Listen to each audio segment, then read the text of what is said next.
First law of thermodynamics under different condition.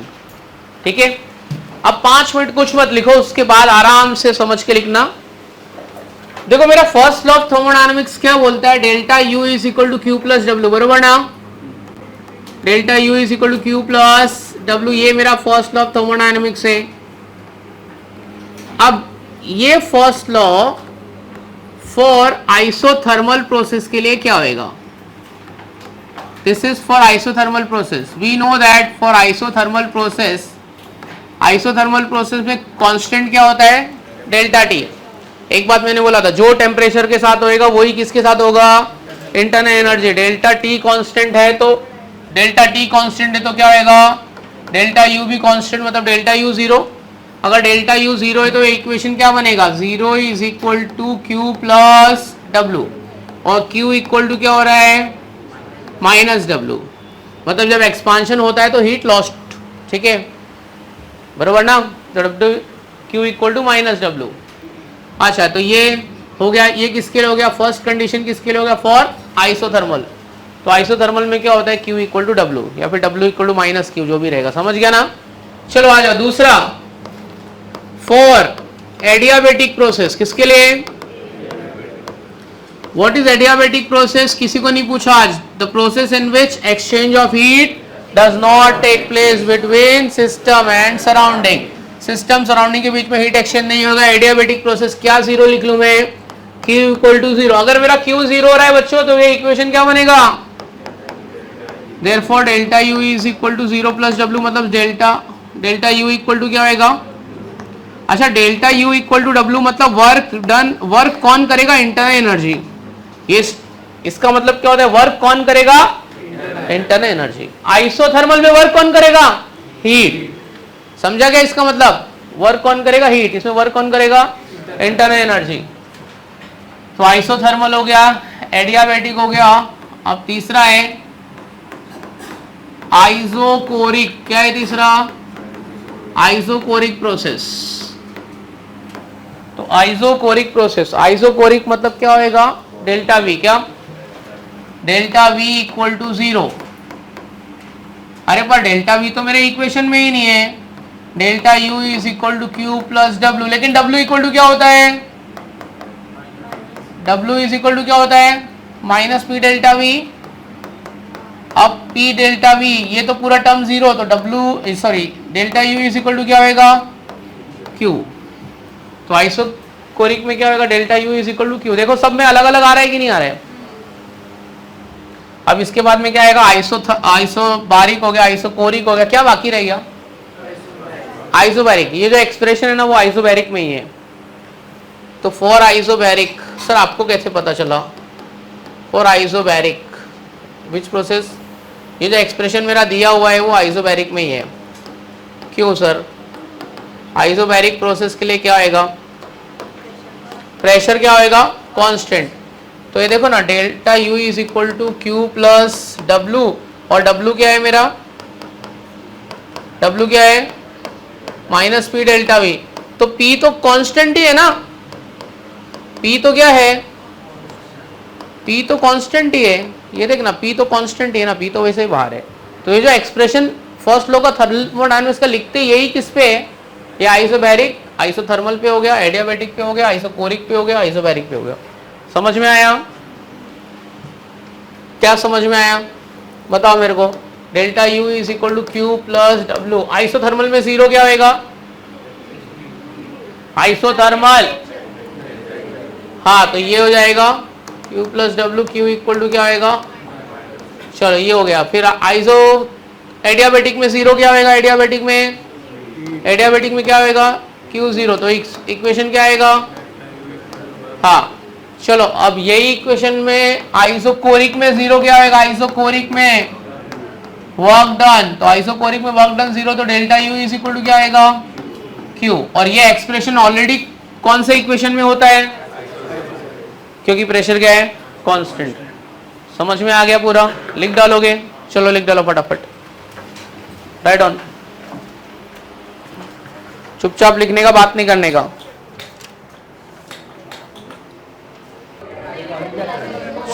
चलो done.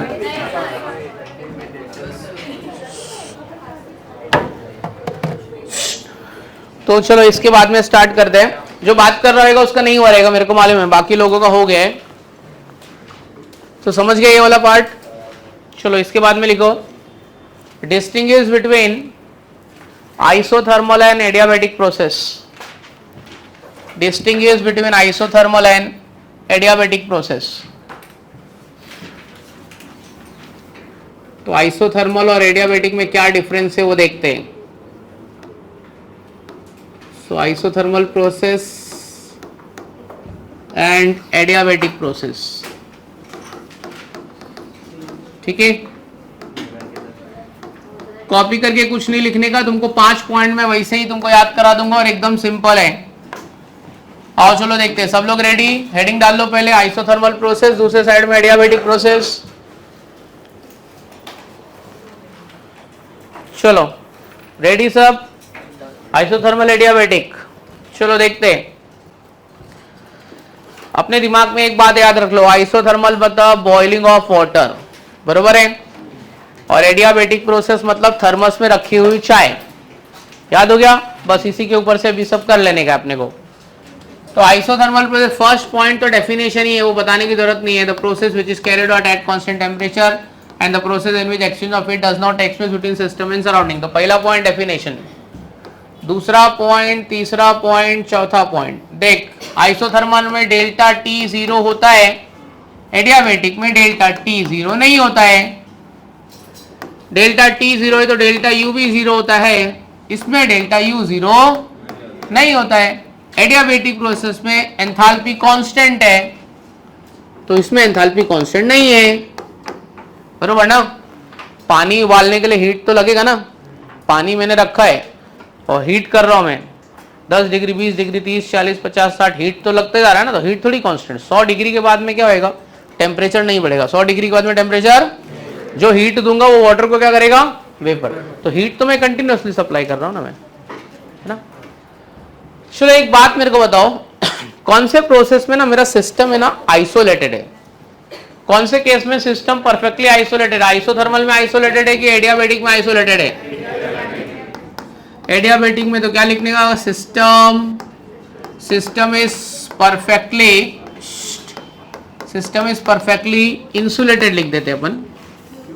हाँ, क्योंकि एक बात अभी बताने वाला हूं मैं, सिस्टम इज परफेक्टली इंसुलेटेड, यहाँ पे नॉट परफेक्टली इंसुलेटेड, ठीक है।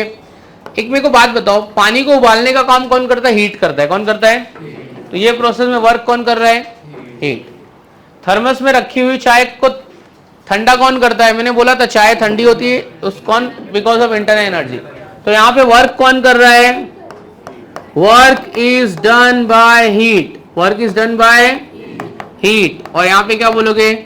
वर्क इज डन बाय, हाँ, work is done by internal energy. Work is done by which energy? Internal energy. Internal energy चाय को ठंडा कर रही है, क्योंकि पार्टिकल्स आपस में टकरा रहे तो क्या होगा? उनकी एनर्जी कम हो रही है, तो एनर्जी कम हो रही है तो टेम्परेचर भी कम होगा, चाय ठंडी हो जाएगी, जबकि हीट एक्सचेंज नहीं होएगा। इतने पॉइंट। हाँ, यहाँ पे मैंने लिखा है सिस्टम इज परफेक्टली आइसोलेटेड। एक बात याद रखना, कभी भी यूनिवर्स में कोई भी ऐसी चीज नहीं है जो हॉट को हॉट रख सके। अगर कोई भी सब्सटेंस हीट है, हीटेड है, तो उसकी हीट तो एक्सचेंज होएगी। तो एक हम लोग थर्मोडायनामिक्स में एक स्टेटमेंट बोलते हैं, in universe there is no perfectly isolated system. Universe के अंदर कोई भी परफेक्टली आइसोलेटेड सिस्टम नहीं है, but universe itself a most perfectly isolated system. सबसे परफेक्टली आइसोलेटेड सिस्टम कौन है? यूनिवर्स खुद। क्यों? क्योंकि सिस्टम का हीट कहां चला जाएगा? सराउंडिंग में। सराउंडिंग का हीट कहां चला जाएगा? सिस्टम में। दोनों का हीट आपस में क्या आएगा? एक्सचेंज होएगा। तो यूनिवर्स के अंदर कोई भी परफेक्टली आइसोलेटेड सिस्टम, कोई बोला who is the most perfectly isolated? Universe. तो इसके लिए मैंने यहाँ पे क्या लिखा था? System is perfectly insulated. क्योंकि क्या बोलने का, मैंने क्या बोला था? एक यहाँ पे नोट पॉइंट लिख दे रहा हूं, तुमको काम आने वाला ही है। इन दिस यूनिवर्स, क्या बोला था मैंने? हाँ, इन दिस यूनिवर्स, बताओ क्या बोला था? In this universe there is no perfectly isolated system, ठीक है। हाँ, there is no perfectly isolated system, but क्या बोला था? Universe itself a most perfectly isolated, ठीक है, universe itself most perfectly isolated, समझ में आया? यूनिवर्स के अंदर कोई भी परफेक्टली आइसोलेटेड सिस्टम नहीं है, जबकि यूनिवर्स खुद एक क्या है, परफेक्टली आइसोलेटेड है। मतलब कोई भी चीज ऐसी नहीं है जो हॉट को हॉट रख सके। अगर हॉट है तो वो नॉर्मल केस में आने ही वाली है, चाहे उसकी हीट एक्सचेंज हो जाए चाहे इंटरनल एनर्जी एक्सचेंज हो, दो में से कुछ तो भी कम होगी, समझा? तो ये पॉइंट 6 पॉइंट आपको क्लिक होने चाहिए। चलो मेरे को 6 पॉइंट में याद दिला। फर्स्ट पॉइंट क्या लिखा था मैंने, डेफिनेशन। सेकेंड पॉइंट में आइसोथर्मल में क्या constant, delta T zero. Third point में क्या था, delta U zero. Fourth point में क्या जीरो नहीं था, डेल्टा एच। फिर फिफ्थ पॉइंट में क्या लिखा था मैंने, हाँ वर्क कौन कर रहा है, हाँ सिस्टम इज परफेक्टली आइसोलेटेड, यहाँ पे work is done by heat, work is done by. एक पॉइंट और लिख दूंगा मैं, एग्जाम्पल क्या मैंने लिखा था, बॉइलिंग ऑफ वाटर। क्या था अपना एग्जाम्पल, हाँ हालांकि ये इसको अलग से एक पॉइंट नहीं मानेंगे तब भी मैं लिख दूंगा बॉइलिंग ऑफ वाटर। इसमें क्या लिखूंगा, हाँ हॉट टी, या फिर इसमें लिख दूंगा expansion of gas in vacuum. क्या लिख दूंगा मैं, expansion of gas in vacuum. ये नहीं समझ में आ रहा है तो एक और लिख देने का, क्या लिखने का, hot T in a thermal flask, ठीक है। चलो फटाफट लिख डालो, फट लिख। डन। आरो भाई हो गया आपका? आप कल नहीं आए थे क्या, आए थे कल? मेरा लेक्चर नहीं था ना, था मेरा लेक्चर कल? अच्छा कल, अच्छा मेरा दूसरी बैच में था।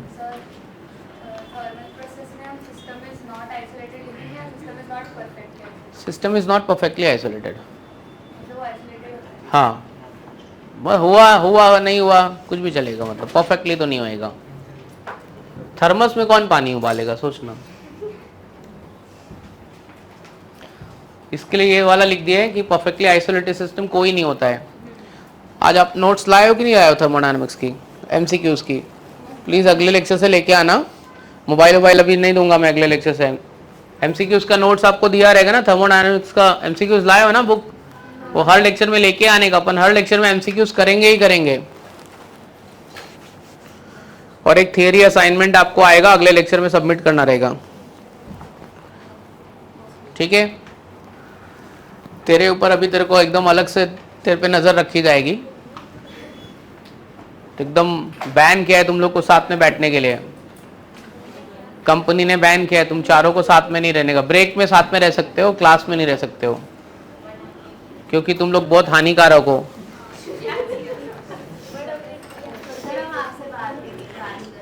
नहीं बात कर, बट साथ में मत बैठ। क्या बोल रहे हैं? तो तुम्हारा साथ में रहना सबसे ज्यादा तुम्हारे लिए नुकसानदायक है। तुम्हारे अलग अलग दिमाग अच्छे चलते हैं, साथ में रह के तुम लोग ओवर हो जाते हो। फिर तो तुम लोग ऐसे मान लो कि क्लास में तुम एक दूसरे के एनिमी हो, तुम लोग, वो खुद बोलेगी ना इधर बैठ, नहीं बाजू में नहीं बैठने का। बाद में लेक्चर के बाहर तू उसको घर पे लेके जा, मेरे को क्या करने का है, अपने घर लेके जा, पूरा रात भर बैठ के देख अपने दोस्त को।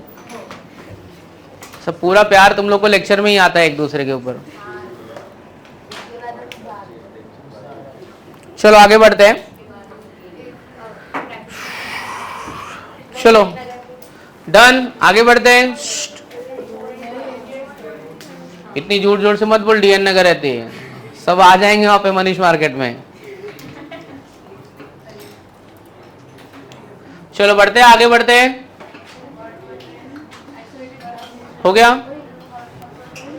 आर्या मैडम, बॉयज वाला आर्या कहाँ गया? और दो आर्या किधर है? टोटल 4 आर्या है ना अपने क्लास में, 3 और एक आर्या किधर गई? वो रही, ठीक है सब 60 में है ना, तू पास हो गई कितना परसेंट? 80%, ठीक है। चलो आगे बढ़ते हैं, लिखो next, distinguish between exothermic and endothermic process. ये आपने 11th में भी किया था, तो भी मैं कराऊंगा आपको फिर से। Distinguish between exothermic and endothermic process. कुछ याद आ रहा है आपको? ये 11th स्टैंडर्ड में नीलेश सर ने पढ़ाया था।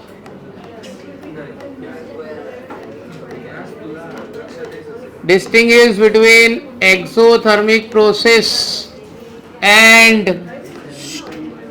Endothermic process. ये बात करना बंद करो और यहाँ पे ध्यान दो जरा। एक्सोथर्मिक एंडोथर्मिक, देखो अगर मैं आपको बोलूं ना, आपको एक पॉइंट आएगा, उसके आगे कुछ नहीं बोल सकते हो तुम। Heat is lost, heat is absorbed, इसके बाद आपको कुछ नहीं आएगा। ठीक है, तो वो मुझे पता है कि आपको ये पॉइंट आता है कि in exothermic process heat is absorbed. ठीक है, हीट लॉस्ट, हीट एब्जॉर्ब। चलो आप देखते हैं तुम्हारा वाला पॉइंट, सबसे first point definition.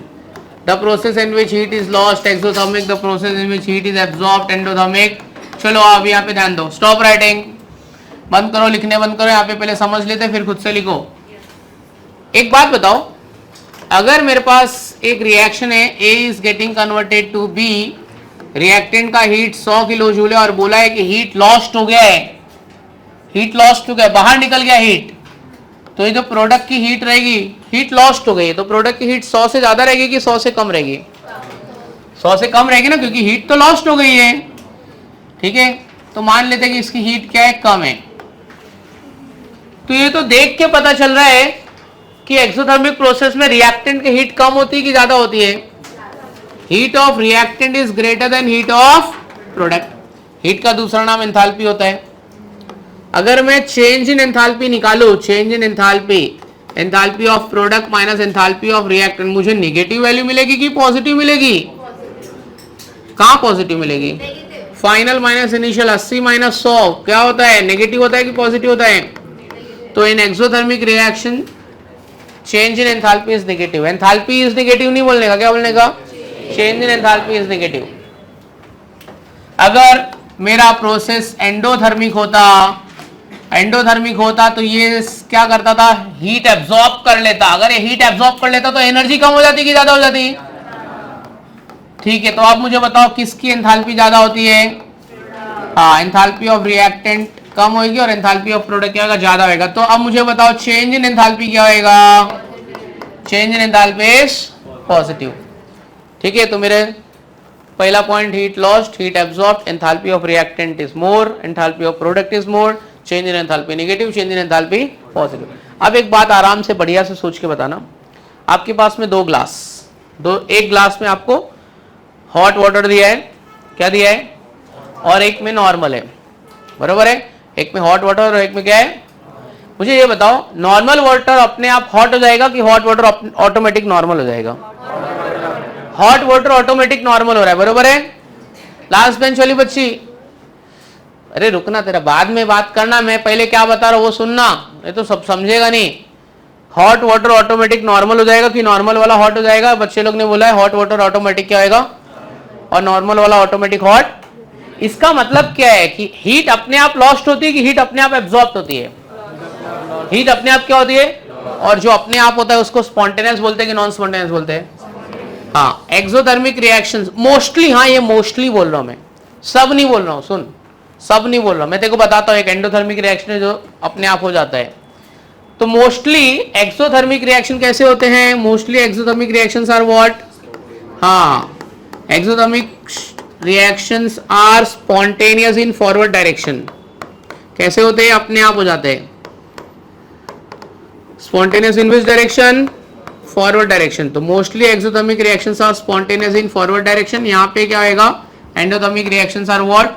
Non spontaneous. अच्छा, कुछ एक्सेप्शन भी है, वो एक बता देता हूं मैं। जैसे कि आइस को उठा के मैंने बाहर रखा, मैं कुछ नहीं कर रहा तो भी वो हीट एब्जॉर्ब करके मेल्ट हो रहा है।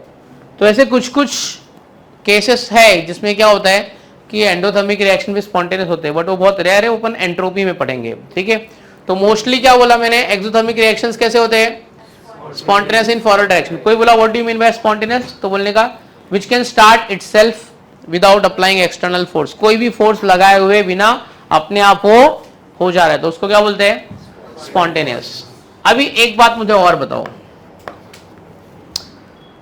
स्टेबिलिटी के बारे में पूछने वाला। क्या पूछने वाला हो? ठीक है, आपको एसी चालू करके बिठाया है तो आप बैठ गए, हीटर चालू करके बिठाओगे तो बैठेगे कि भाग जाएंगे? भाग जाएंगे। तो स्टेबिलिटी किसकी ज्यादा होती है, हीट और स्टेबिलिटी का रिलेशन क्या है? डायरेक्टली कि इनवर्सली? है ना, हीट ज्यादा रहेगा तो तू भाग जाएगा ना।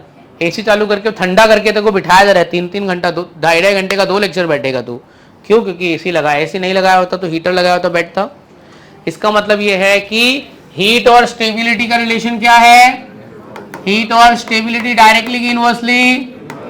चलो मेरे को बताओ कौन ज्यादा स्टेबल होगा? रिएक्टेंट ज्यादा स्टेबल होगा कि प्रोडक्ट? एक्सो में कौन ज्यादा स्टेबल होगा? एक्सो में कौन ज्यादा स्टेबल है बोलो? प्रोडक्ट की हीट कम तो प्रोडक्ट की स्टेबिलिटी ज्यादा। यहां पे किसकी स्टेबिलिटी ज्यादा आएगी? हाँ, तो क्या लिखने का आप? प्रोडक्ट्स आर, क्या लिखोगे बताओ?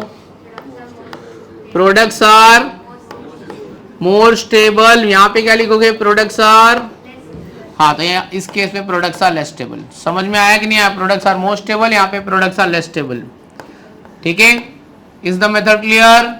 तो ये एक्सोथर्मिक और एंडोथर्मिक के बीच में क्या हो गया? डिफरेंस हो गया। याद रहेगा, खुद से लिख लोगे। सेकेंड पॉइंट क्या लिखोगे? Enthalpy of reactant is greater than enthalpy of product. यहाँ पे क्या लिखोगे?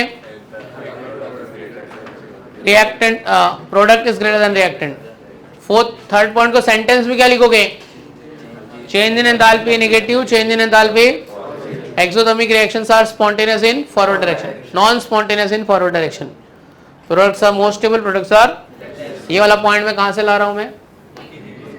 Heat is inversely proportional to stability. समझा? चलो लिख डालो, फटाफट लिख डालो। लिखिए फटाफट बिना बात किए हुए। इसके बाद में डेरिवेशन एक आने वाला है, बड़ा डेरिवेशन, इंपॉर्टेंट डेरिवेशन।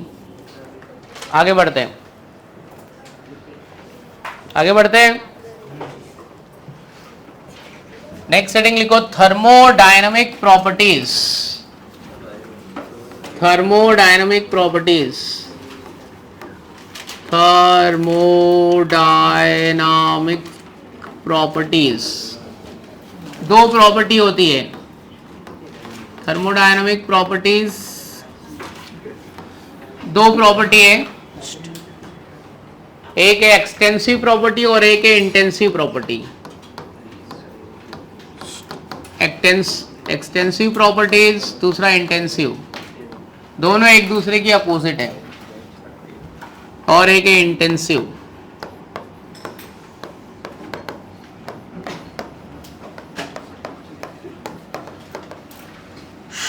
आओ चलो देखते हैं एक्सटेंसिव और इंटेंसिव। एक अमाउंट के ऊपर डिपेंड करती है और एक अमाउंट के ऊपर डिपेंड नहीं करती है। जैसे कि समझ के लेना बरोबर से, तो बाद में बोलो सर ये समझा नहीं। 1 लीटर पानी लिया है, 5 लीटर पानी ले लो, दोनों का बॉइलिंग पॉइंट सेम रहेगा। तो बॉइलिंग पॉइंट जो हो गया आपका, वो कौन से टाइप की प्रॉपर्टी हो जाएगी? अमाउंट के ऊपर डिपेंड नहीं कर रही है, वो क्या रहेगी? इंटेंसिव। क्या रहेगी? वाटर की डेंसिटी कितनी होती है? 1 ग्राम पर सेंटीमीटर क्यूब, है ना। पानी कम रहे, पानी क्या है ज्यादा रहे, डेंसिटी कितना रहेगा उसका? 1 ग्राम पर सेंटीमीटर क्यूब। बॉइलिंग पॉइंट उसका क्या रहेगा? फिक्स रहेगा, 100 रहेगा। अच्छा, 1 लीटर पानी और 5 लीटर पानी का वजन सेम रहेगा क्या? वजन तो कम ज्यादा रहेगा ना। तो मास अमाउंट के ऊपर डिपेंड कर रहा है ना, वॉल्यूम भी अमाउंट के ऊपर डिपेंड कर रही है ना। कम रहेगा तो थोड़ा वॉल्यूम लेगा, ज्यादा रहेगा तो ज्यादा वॉल्यूम लेगा, बरोबर ना। ठीक है, तो मास हो गया, वॉल्यूम हो गया, ठीक है। और इंटेंसिव प्रॉपर्टी में मैंने क्या बोला है? डेंसिटी, है ना, डेंसिटी, बॉइलिंग पॉइंट, है ना, फ्रीजिंग पॉइंट। पानी ज्यादा रहे या पानी कम रहे, कितने डिग्री पे होएगा वो फ्रीज? 0 डिग्री पे। विस्कोसिटी है कि नहीं? विस्कोसिटी मतलब rate of flow of liquid. Surface tension, ये सब अमाउंट के ऊपर डिपेंड नहीं करता है। अच्छा मेरे को एक बात बताओ, मोलार वॉल्यूम एक्सटेंसिव है कि इंटेंसिव है? मोलार वॉल्यूम, 1 मोल मीथेन का भी वॉल्यूम 22.4, 1 मोल O2 का भी वॉल्यूम 22.4, 1 मोल ऑफ H2O का वॉल्यूम भी 22.4, सब 1 मोल की सबकी चीज। तो मोला ये क्या रहेगी? मोलार वॉल्यूम मेरी किस में आएगी? मोलार वॉल्यूम, ठीक है। अच्छा मेरे पास 1 लीटर पानी और 5 लीटर पानी, क्या दोनों को उबालने के लिए सेम हीट लगेगी? नहीं, 5 लीटर वाले को ज्यादा लगेगी। तो जो मेरा हीट है, हीट हाँ, तो हीट मेरी कौन सी प्रॉपर्टी आएगी? Extensive property. समझा? एक्सटेंसिव प्रॉपर्टी मतलब जो अमाउंट के ऊपर डिपेंड कर रही है, इंटेंसिव प्रॉपर्टी मतलब जो अमाउंट के ऊपर डिपेंड नहीं कर रही है। तो अमाउंट के ऊपर, अमाउंट के हिसाब से कम ज्यादा हो जा रही है ना, अमाउंट के हिसाब से कम ज्यादा हो जा रही है तो एक्सटेंसिव, और अमाउंट के हिसाब से कम ज्यादा नहीं हो रही है, कांस्टेंट है, तो ये क्या रहेगा? इंटेंसिव। समझ में आ गया? तो लिखो जरा एक्सटेंसिव प्रॉपर्टी। लिखो property of substance which depends upon, अपन पहले एक्सटेंसिव लिख रहे हैं। हाँ, property of a substance which depends upon extent of matter or amount of substance. Property of a substance which depends upon extent of matter or amount of substance. ऊपर से जाना यार इतने लोग को। चलो हो गया, आगे बढ़ते हैं। पानी वानी सब लेके बैठने का, पानी वानी भर के लाने को 10 बार क्या है, अभी अपना अपना बॉटल लेके आओ, पियो। 2.5 घंटे में 4 बार एक लड़का पानी, एक किधर जा रहे हैं? जल्दी जाके आप फटाफट, बार बार टाइम पास मत कर भी। हाँ, molecular weight, number of moles change होगा तो मॉलिक्यूलर वेट भी चेंज होएगा ना, तो किस में आएगा?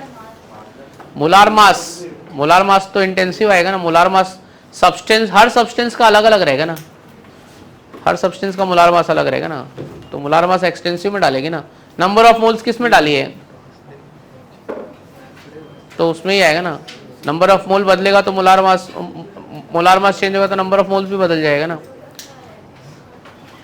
हाइड्रोजन का, हीलियम का, नाइट्रोजन का, सबका सेम है कि चेंज हो रहा है? अलग अलग हो रहा है ना मैटर के हिसाब से। हाँ, मास मतलब वही आएगा। चलो आगे बढ़ते हैं। तो मोलार मास में ही आएगा ना यार, कैसे सवाल बोल रही है? ये तो इसमें आएगा ना। चलो आगे बढ़ते हैं। अगला सवाल लिखो, थोड़ी सी न्यूमेरिकल कराता हूं, जो थियरी बोर हो जाएगा। Bond enthalpy, bond enthalpy, bond enthalpy. Definition लिखो पहले, बॉन्ड एंथैल्पी का डेफिनेशन लिखो। Amount of heat is required to break और form, amount of heat is required to break or form 1 mole of a covalent bond, 1 mole of a covalent bond present in any gaseous molecule। क्या लिखा? amount of heat is required to break or form 1 mole of a covalent bond present in any gaseous molecule। और एक मैंने formula लिखा है, लिख लो जरा।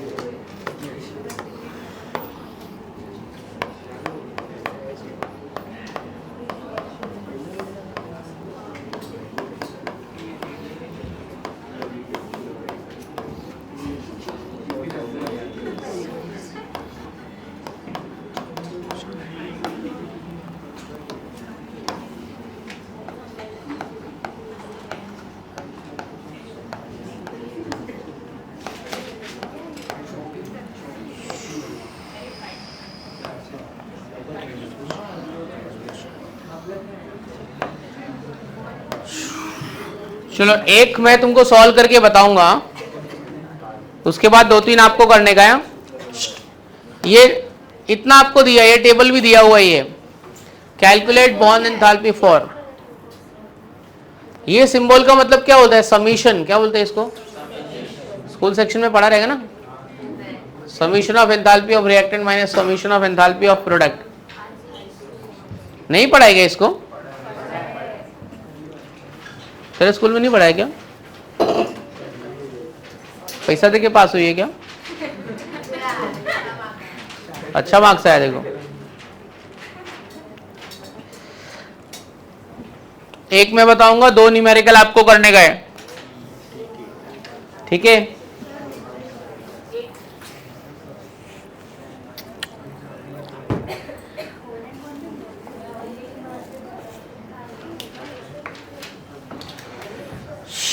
चलो आओ देखते हैं। क्या यार, कितने स्लो लोग हो रहे, एक नंबर के यार। कितना स्लो है रे? अच्छा इसका तो हो गया, ये तो स्मार्ट है।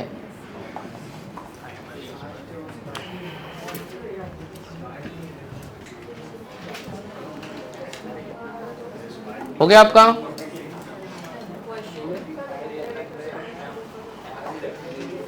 ये वाले, ये न्यूमेरिकल के लिए आपको एडिशन, सब्ट्रैक्शन, मल्टीप्लिकेशन, डिवीजन आना चाहिए। उतना आता है ना?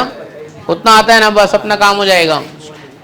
चल जल्दी फटाफट। और अगले बार से देखो बाहर जाने नहीं दूंगा, वॉशरूम के लिए भी नहीं आने दूंगा। 2.5 घंटा तुमको आराम से तुमको पकड़ के रखना चाहिए, मतलब कंट्रोल होना चाहिए।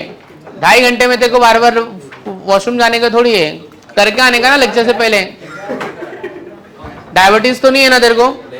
तो फिर कोई रोग तो नहीं है ना कि बार बार देखो हर 10 मिनट में लग रहा है। पानी वानी जो भी है अपना सब लेके आ, मैं जाने नहीं दूंगा नेक्स्ट टाइम से बाहर। चलो देखते हैं दोस्त, देखते हैं। चलो ये CH4, क्या मैं CH4 को, अच्छा CH4 में कितना CH बॉन्ड है? 4 CH बॉन्ड है। Cl2 क्लोरीन, क्लोरीन में क्या होगा? ClCl। CH3Cl में CH बॉन्ड कितना है? 3। और CCl बॉन्ड कितना है? और HCl बॉन्ड कितना है? आओ चलो देखते हैं। Delta H nought is equal to, बोलो बच्चों, CH bond 4, 4 into delta H of CH bond. और कौन सा बॉन्ड है? Delta H of ClCl bond. चलो प्रोडक्ट, प्रोडक्ट में CH बॉन्ड फिर से आया, कितना है? 3 into delta H of CH bond. चलो CCl बॉन्ड कितना है? 1, delta H of CCl bond. HCl bond कितना है? 1। चलो आप वैल्यू सब्स्टिट्यूट करते हैं। चलो आप बताओ जरा, delta H is equal to CH bond, bond enthalpy कितना दिया बच्चों CH का? 4 इंटू 200 प्लस ClCl 300। एंथैल्पी आपको दिया रहेगा, याद नहीं करना है। वापिस CH बॉन्ड का CCl कितना है? CCl 400 प्लस HCl का कितना है? 500, तो प्लस 500। चलो जो भी आंसर आएगा in terms of kilo joule में आएगा, किलो जूल।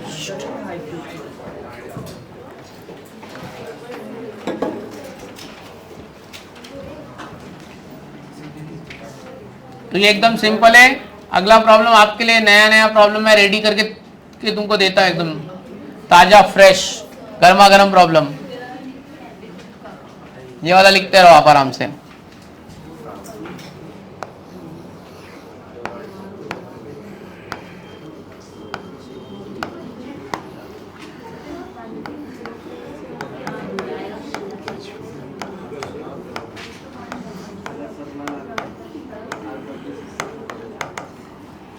क्या बोल रहे दोस्त, किसको सदमा लग गया है? क्या हो गया आरुष?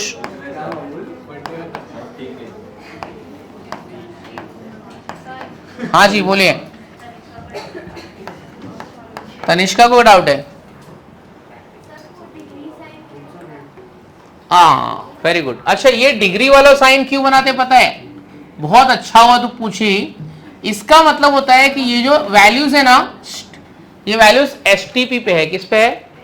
हाँ, ये इसको बोलते स्टैंडर्ड एंथैल्पी। क्या बोलते हैं? मतलब ऐसा रूम टेम्परेचर, मतलब 1 एटमॉस्फेरिक प्रेशर और 273 केल्विन। तो ये नॉट ऐसा लिखा है ना, मतलब स्टैंडर्ड कंडीशन है।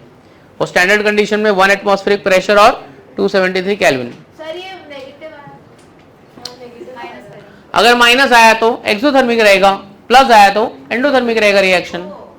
ठीक है, तो हाँ बच्ची, तूने 11th स्टैंडर्ड में एवोगैड्रोस पढ़ा रहेगा ना, volume is equal to 22.4 at STP, तो वहां पे लिख देता था STP, तो नॉट लगाया मतलब क्या आएगा STP। बहुत अच्छा तेरा डाउट है तनिष्का, अच्छा डाउट है। तेरी बहन अनिष्का भी आ गई है, देख तुम लोग के और तुम्हारे स्पेलिंग में सिर्फ एक टी का फर्क है। तो एग्री कर लेना, इसके आधार कार्ड में इसने तनिष्का लिखा, ए मिट गया उसका, तो टाइपिंग मिस्टेक में इसका नाम अनिष्का रह गया। कर लेना एग्री, जाने देना यार, ऐसा कुछ हुआ रहेगा। ठीक है जाने दे। तनिष्का मतलब क्या होता है बेटा, नहीं पता? तनिष्का मतलब नहीं पता तेरे को? ए अंशिका मतलब क्या होता है, क्या होता है? अपने ही नाम का मतलब नहीं पता? तनिष्का मतलब लक्ष्मी, उसके नाम है, लक्ष्मी का नाम है, लक्ष्मी, नित्या, तनिष्का। चेक करना जाके, अपने नाम का कोई पता नहीं क्या कि चल मेरे नाम का मतलब पता करूं। कैसी है यार तू थर्मोडायनेमिक्स मत पढ़ तू।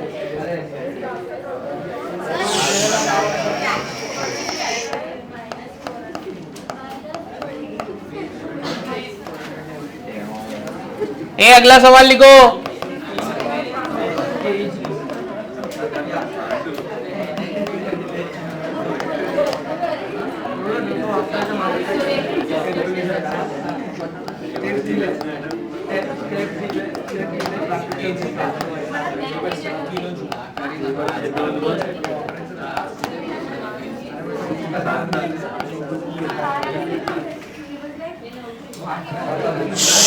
चलो ये फर्स्ट का आंसर आ गया सबका। कितना आया? कितना? -400। Very nice. आपका नहीं आया? ठीक है, तेरा नहीं आया मतलब तू कुछ बातें कर रही थी, तेरा भी नहीं आया रहेगा बरोबर, क्योंकि तुम लोग अपने में ही फालतू डिस्कशन कर रहे होंगे। देख ये बहुत चालू है, अपना तो पढ़ लेगी, तू रह जाएगी। ये बहुत चालू है, ये चाहती है कि तू नहीं पढ़े और ये घर पे जाके पढ़ लेगी। ये वो वाली लड़की, तो एग्जाम के रात को इसको फोन करेगी ना, कितना पढ़ के, बोलेगी अरे कुछ नहीं हुआ पढ़ के, जबकि पूरा पढ़ ली रहेगी। बहुत चालू है, इससे दूर रहे तू, बहुत शानी है, सबकी वाट लगाएगी है। क्या बोलते है तू? तो हाथ इतना क्यों ठंडा है रे? कितना आया तेरा? 40 आया? 400। 40 किसको आ रहा है सर? अलग इसको ना, इसको अलग नहीं बिठाऊं, इसको बाहर भगा दूंगा मैं, अगले बार से नहीं याद की। तो आपको सिर्फ अभी चुभते हैं? नहीं ऐसा नहीं है, मतलब वो लोग बात करते करते पढ़ लेते हैं ना, तुम लोग ऐसे मस्ती करते हो, फिर थोड़ी बदतमीजी कर लेते हो। थोड़े दिन 1-2-4 दिन बैठ, अच्छे से शरीफ बन जाओ, फिर देखते हैं अपन, सर आप है ना? नहीं बिठाओगे तो थोड़ा दिन 1-2-4 दिन अच्छे बनने की एक्टिंग कर ले। पीछे से बोला है अभी है ऐसा, तुम लोग थोड़ा दूर ही बैठो लेक्चर में, लेक्चर के बाद में जाके तू। और ये वाली गैंग में देख, ये देख इनको भी अलग कर दिया, ये गैंग भी 2 पार्ट में डिवाइड हो गई है। ऐसा कुछ नहीं है, वो लोग सारे साथ, वो लोग की गैंग के अंदर गैंग है। अच्छा मतलब ये लोग में यूनिटी नहीं है इतना, मतलब तुम बोल रहे हो कि तुम्हारे में यूनिटी है, तो तुम्हारा एक विकेट, एक सिपाही तुमको क्यों छोड़ के गया? वो अगड़े आप जाते हैं लोग। नहीं अच्छा है, तुम लोग भी सब अलग हो जाओ। ए कितना आ रहा है? -400 आ रहा है। हाँ नहीं इसके तो अलग करना पड़ा ना तुम लोग को। चलो -400 आया।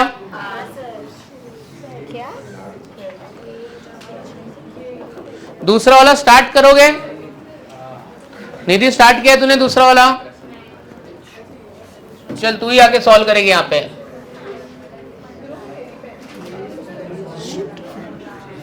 फ्रेम करके दूं क्या तुमको? फ्रेमिंग करके दूं कि आ जाएगा? अच्छा आओ चलो फ्रेम करके देता हूं। ए बच्चों आ जाओ, फ्रेम करता हूं। क्वेश्चन कॉपी किया है? क्वेश्चन देखो, N2 में कौन सा बॉन्ड है? NN bond. ये मेरे को पता कहां से चला? मैंने क्वेश्चन में ही देख लिया है, दिया है। H2 में कौन सा बॉन्ड है? HH, तो 3 इंटू HH बॉन्ड। और अमोनिया में कितना NH बॉन्ड है? अमोनिया में 3, बरोबर है। अब delta H nought is equal to delta H of NN bond plus 3 into delta H of HH bond minus 2 into 3 delta H of NH bond, बरोबर है।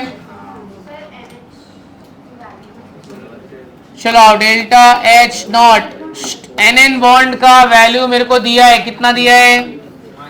250 प्लस HH बॉन्ड की वैल्यू भी मुझे दिया है। HH बॉन्ड कितना है?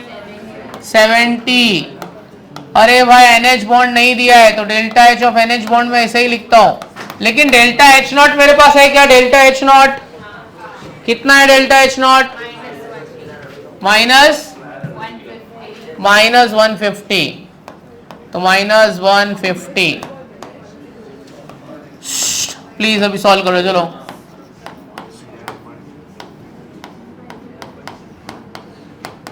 चलिए सॉल्व कर डालिए अभी। चलो अभी क्वेश्चन नंबर 3 लिखो। If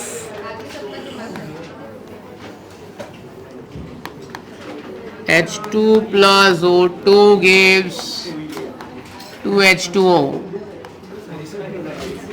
delta H equal to minus 1560 kilo joule. Calculate, ए बच्चे लोग कैलकुलेट OH बॉन्ड एंथैल्पी। आओ चलो, इसमें एक छोटा सा ट्रिक है, मैं तुमको बताता हूं। ये पहले क्वेश्चन को अच्छे से लिख लो। H2 plus O2 gives 2H2O, delta H इतना दिया है और अपने को OH बॉन्ड एंथैल्पी निकालना है। वो चेंज इन एंथैल्पी होता है, ये बॉन्ड एंथैल्पी है। वो जो तू बोल रही है वो क्या है? Change in enthalpy.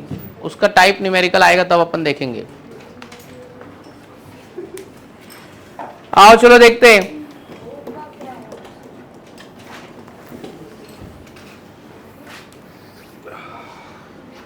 चलो इसमें तुमको एक हिंट देता हूं मैं। आओ चलो देखते हैं। मेरे को बोला है कि जब 2H2O बनता है ना तो इतना हीट रिलीज होता है। कितना हीट रिलीज हो रहा है? 1560 किलो जूल। एक H2O में कितना OH बॉन्ड होता है? एक H2O में कितना OH बॉन्ड होता है? ये देख, H2O, एक H2O में कितना OH बॉन्ड है? तो 2H2O में कितना OH बॉन्ड है? 4। मतलब मुझे 4 OH बॉन्ड का एंथैल्पी दिया है। 4 OH बॉन्ड की एंथैल्पी दिया है। यूनिटरी मेथड से मैं सॉल्व कर रहा हूं मैं। 1560, समझा ही नहीं होगा क्या किया है। ये समझा गया? कितना H2O बना? 2। तो एक H2O में 2 OH बॉन्ड है ना, 1 और 2, तो 2 H2O बना है। मतलब 4 बॉन्ड एंथैल्पी, 4 डेल्टा OH दिया है। कितना? इतना। और मेरे को एक के लिए निकालने का है। 4 दिया है तो एक के लिए मुझे नहीं मालूम, x ले लेता हूं मैं, है ना। अच्छा एक है ना यहाँ पे 1 डेल्टा HOH, ये कितना होएगा? नहीं पता, x। तो चलो इसका रेशियो ले लो, 4/1 इक्वल टू, हाँ तो डिवाइड बाय होगा कि मल्टीप्लाई होगा? बोलो क्या होएगा? क्रॉस मल्टीप्लाई हो जाएगा ना। 4 कर लेना ना यार। 4/1 इक्वल टू 1560/x, डिवाइड कर दो ना, आ जाएगा ना। समझ गया कैसे किया? समझा कि नहीं समझा? सॉल्व करो चलो।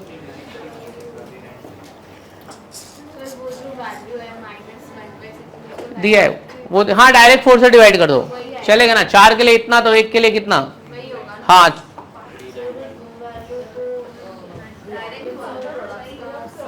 स्टैंडर्ड एंथैल्पी ऐसे ही दिया है आपको, तो समझ जाने का। बॉन्ड एंथैल्पी पूछा है तो बॉन्ड एंथैल्पी का ही दिया है। हाँ मतलब H2O दिया है ना, मतलब OH बॉन्ड बना है ना।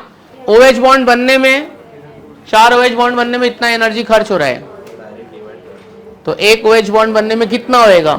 ऐसा पूछा है, ऐसा इतना दिमाग ऐसे चलना चाहिए, चमकना चाहिए इतना। डायरेक्टली डिवाइड बाय 4 कर दो, कितना आ रहा है? माइनस, हाँ माइनस 390 आया।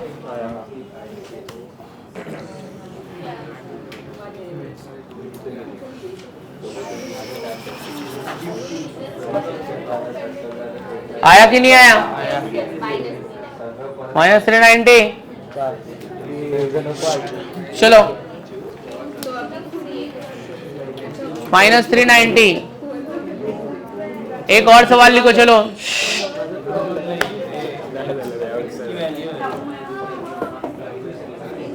हाँ किलो जूल हाँ किलो जूल में। एक और क्वेश्चन लिखो, लिखो बच्चे लोग, लिखो enthalpy of formation of a benzene, enthalpy of formation of benzene is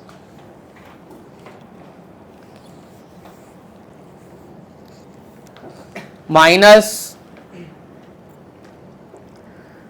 350 kilojoule. Calculate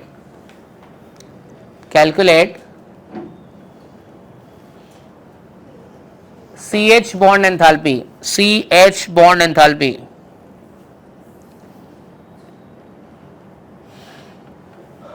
And also determine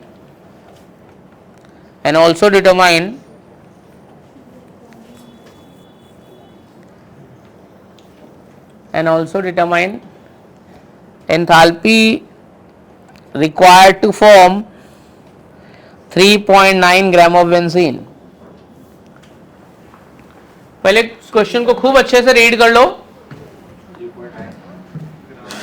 खूब अच्छे से रीड कर लो। 3.9 ग्राम ऑफ बेंजीन, खूब अच्छे से रीड कर लो, समझ में कुछ नहीं आएगा, ठीक है? और चुपचाप ऐसे बैठ जाओ, एक मैं कराऊंगा, एक फिर आप खुद से करना। अगला वाला सवाल आपको आएगा, ये वाला तो नहीं आएगा।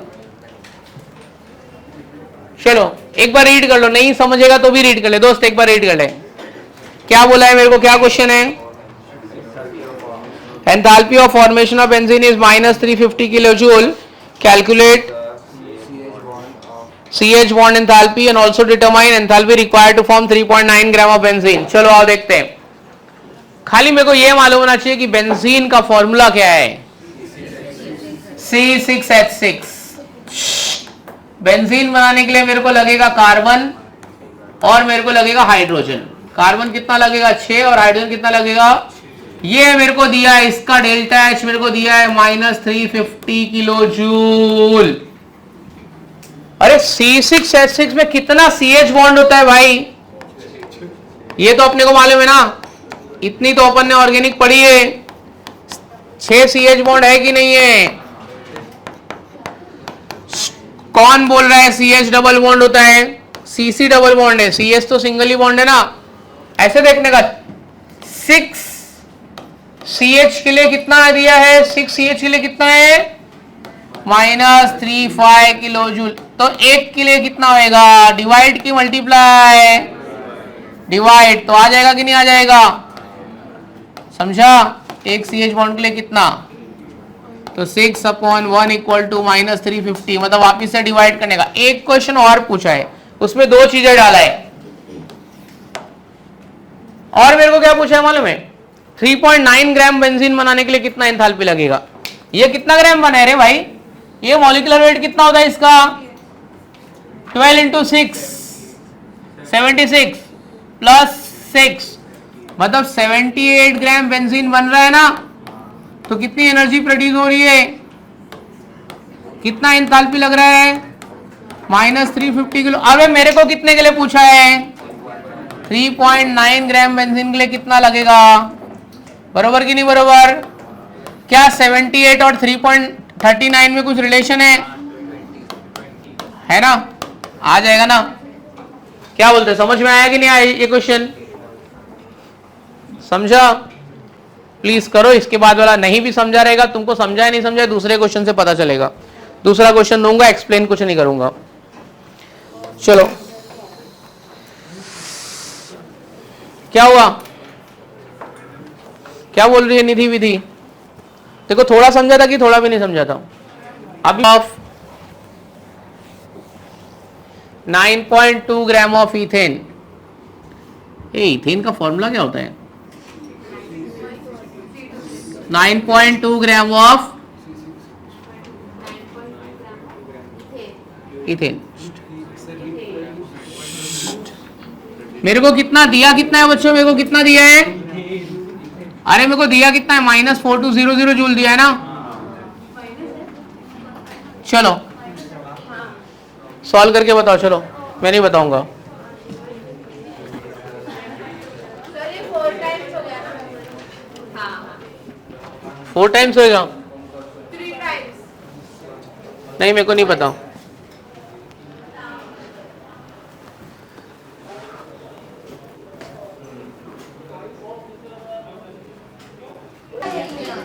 ए चलो बोलो क्या है, कितना आंसर आ रहा है? -700 आया क्या? -700 और दूसरे का इसमें CH बॉन्ड 6 आएगा। 6 CH बॉन्ड है कि नहीं है? इथेन का स्ट्रक्चर कैसा है? तो 6 CH बॉन्ड का इतना दिया है, डिवाइड बाय एक, ये कितना होएगा? डेल्टा HCH 4200 डिवाइड बाय 6 कितना आएगा?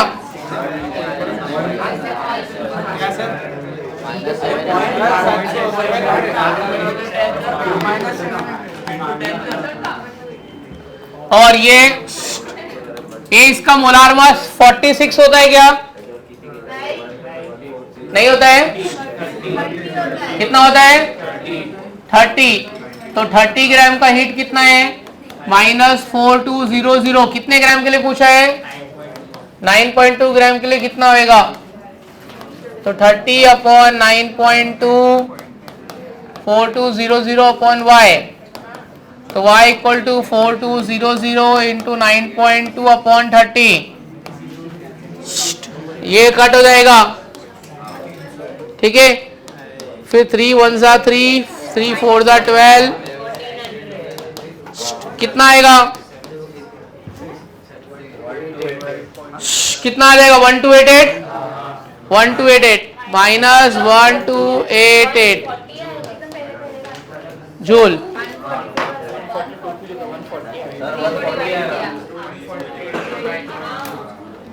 हाँ चलो,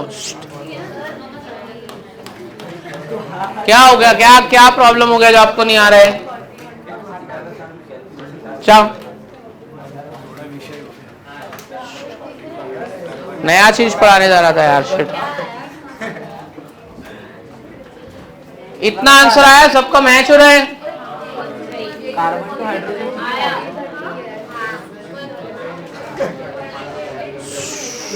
डन। ब्रेक वेक कुछ नहीं होता, 2.5 घंटे के लेक्चर है, बार बार बोलने का ही नहीं होता, ही नहीं 2.5 घंटे के लेक्चर में ब्रेक। मैं बाहर गया मतलब वही तुम्हारा ब्रेक है। अभी मैं बाहर गया तो वही तुम्हारा ब्रेक था। 2.5 घंटे के लेक्चर में ब्रेक नहीं मांगता। चलो आंसर मैच हो गए सबके? तेरा मैच हो गया, ठीक है। आपका आंसर, चलो नेक्स्ट हेडिंग लिखो, नेक्स्ट हेडिंग डालो।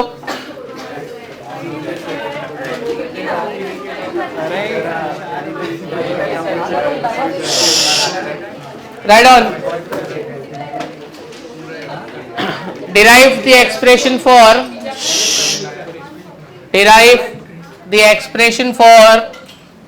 isothermal reversible work done. Derive the expression for isothermal reversible work done. Derive the expression for isothermal reversible work done. Last lecture में हमने irreversible work done का किया था. अब क्या करने का है? अच्छा, लास्ट लेक्चर में हमने क्या किया था मालूम है? उतना वर्क जब पिस्टन सिर्फ ऊपर जाता है. अब क्या करने का है? ऊपर से वापस नीचे आ रहा है, तब वर्क डन कितना होएगा. ठीक है, इसके लिए थोड़ा सा तुमको इंटीग्रेशन का नॉलेज लगेगा. दो फॉर्मूला वो मैं तुमको पहले से ही दे दूंगा मैं. ठीक है, एक ही फॉर्मूला मैं दे दूंगा पहले से ही, तो बहुत ज्यादा दिमाग नहीं खराब करने का है. कुछ लिखना मत, नहीं तो समझ में नहीं आएगा, नहीं तो फिर बाद में. और ये सबसे इंपॉर्टेंट है, बहुत इंपॉर्टेंट है, 4 मार्क के लिए. थियरी में भी पूछता है. So this is very very very very important, बहुत इंपॉर्टेंट है.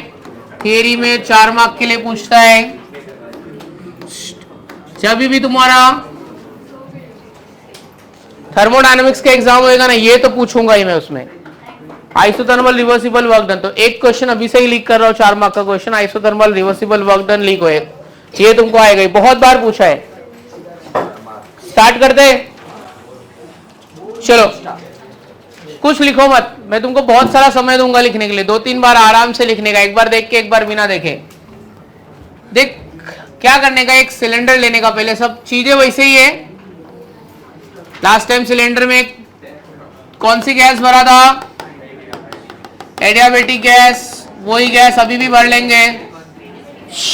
एडियाबेटिक गैस नहीं भरा था, n moles of idol gas भरा था. एडियाबेटिक गैस क्या होती है रे? कुछ भी बोल रहे हैं. इसको बच्चों, इसको फिट किससे किया था? ओ बच्चों, फिट किससे किया था? पिस्टन. क्या बोलते हैं उसको? वेटलेस. हाँ, वेटलेस फ्रिक्शनलेस पिस्टन. बात मत करे भाई. वॉल्यूम कितनी थी? Volume V1. एक्सपांशन के पहले, जब तक गैस एक्सपांड नहीं हुई है, V1. प्रेशर कितना एक्सर्ट हो रहा था इस पे? ए भाई चुप बैठे लड़की, बात मत कर. प्रेशर कितना एक्सर्ट हो रहा था? P. अब जब एक्सपांशन हो गया है तो वॉल्यूम चेंज होएगी कि नहीं होएगी? प्रेशर चेंज होएगा कि नहीं होएगा? तो वॉल्यूम मैं मान ले रहा हूं कि V1 से V2 हो रहा है. V1 से क्या हो रहा है? V2. ठीक है. और एक बात मैं यहां पे मान लेता हूं मैं, कि थोड़ा सा प्रेशर में चेंज हुआ है और थोड़ा सा वॉल्यूम में चेंज हुआ है. तो मैं एज्यूम कर रहा हूं कि ये जो एक्सपांशन हुआ है, जो डिस्प्लेसमेंट हुआ है, उसकी वजह से थोड़ी वॉल्यूम चेंज हो गई और थोड़ा प्रेशर चेंज हो गए. वॉल्यूम इंक्रीज हुआ तो प्रेशर क्या होगा?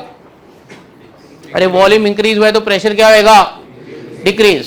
चल अंशिका, तेरे को एक सवाल पूछता हूं, अनिष्का को. पहले प्रेशर के पहले मैंने तुमको बोला कि प्रेशर 5 ATM एक्सर्ट हो रहा था. कितना हो रहा था? अब मैंने बोला कि एक्सपांशन के बाद में ना 2 ATM का चेंज आया है. एक्सपांशन के बाद में कितना ATM का चेंज आया है? तो कितना प्रेशर अभी पिस्टन पे एक्सर्ट हो रहा है? 3. समझा ही नहीं होगा क्या बोला.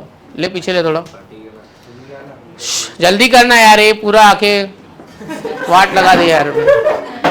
पूरा एक डायरेक्शन में सोच रहे थे, अब सोच ही नहीं पा रहे. चलो अभी देखो मैं क्या बोला था. प्रेशर के पहले, सुन रहे भाई, प्रेशर के पहले पिस्टन पे 5 ATM एक्सर्ट हो रहा था. एक्सपांशन के बाद में 2 ATM का चेंज हुआ है, तो ये पिस्टन पे अभी कितना प्रेशर एक्सर्ट हो रहा है? 3. ऐड करके निकाला कि सबट्रैक्ट करके निकाला? सबट्रैक्ट करके. अभी मैं एक बात लिखूंगा, मान लेना. Total pressure acting on the piston after expansion is P minus dP. ये समझा किधर से आया? ये समझा किधर से आया? पहले कितना एक्सर्ट होता? 5, फिर ये 3 का चेंज आया तो दोनों को सबट्रैक्ट कर दिया. तो ये P माइनस dP क्या है? Total pressure acting on the piston after expansion की बिफोर एक्सपांशन? After expansion. अब मेरे को क्या करना है? पिस्टन को नीचे लाना है. क्या करना है? तो नीचे लाना है, तो मेरे को इसके ऊपर कुछ क्या अप्लाई करना पड़ेगा? फोर्स अप्लाई करना पड़ेगा कि नहीं करना पड़ेगा? अपने आप तो आएगा नहीं, तो मेरे को कुछ फोर्स अप्लाई करना पड़ेगा. और वो ही मेरे को पता करने का है कि वर्क डन कितना हुआ है. ठीक है, ये डायग्राम समझ गया. एक सिलेंडर है, उसमें गैस है, प्रेशर P है, वॉल्यूम V1 है, n moles of idol gas है. गैस एक्सपांड हुई, पिस्टन नीचे से ऊपर गया, वॉल्यूम